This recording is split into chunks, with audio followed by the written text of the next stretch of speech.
Daming nakaitim no? Pagpasok ko kanina, sabi niya, daming nakaitim. Immigration Day ba ngayon? Hindi naman. No? Ano ba ang pinagpoprotesta nyo?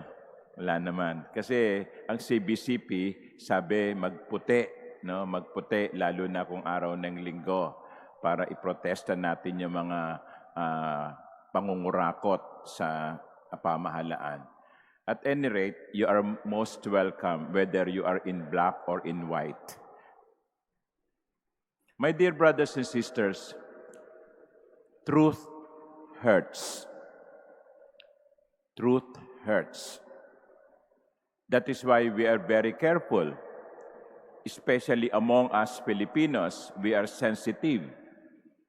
Maramdamin tayo. Pag sinasabihan tayo, pinipersonal natin. Kaya nakakatakot ko minsan na magsalita dahil pinipersonal. Hindi katulad ng mga Western culture, talaga direktahan sasabihin nila, you are this, you are that, your work is not good, your work is ano. Tayo, bolero tayo bolera. In our desire to please, we cover the truth with sweet words. Pero kumisan, yung katotohanan dapat sabihin Yes, truth hurts. But for example, a doctor telling his patient, you have cancer, that hurts. But there is no other way except to tell the truth. I think that is one of the messages of the gospel. Jesus used words that hurt, but he has no other choice. He has to tell the truth because he is truth. I am the way, the truth, and the life, Jesus said.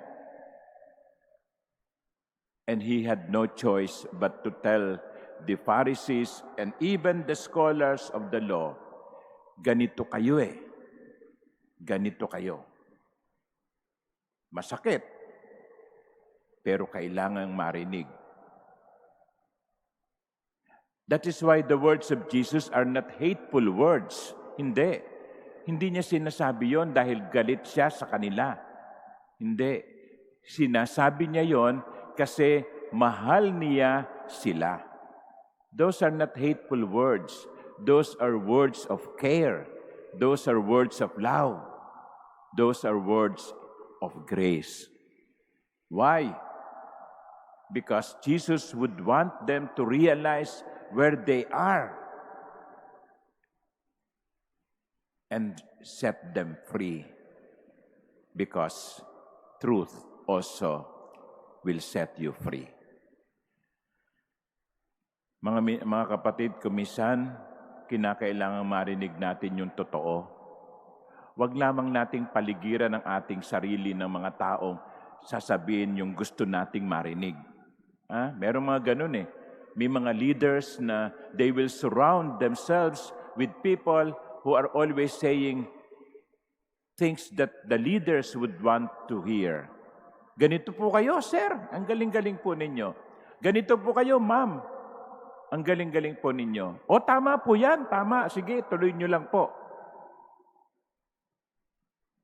That is not love. Because love, true love, expresses the truth.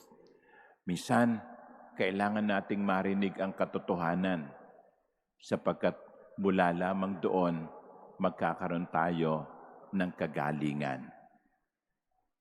Truth hurts, but truth will set us free. Kaya nga sa misang ito, yan ang biyayang hilingin natin unang-una na maging bukas ang ating mga puso sa katotohanan. Na huwag tayong magdamdam kapag naririnig natin ang totoo at tama. At pangalawa, sana sikapin natin katulad ni Jesus, maging katulad ni Jesus. Magsasabi ng totoo, hindi magsisinungaling, sapagkat ang katotohanan ang magpapalaya sa atin. Amen.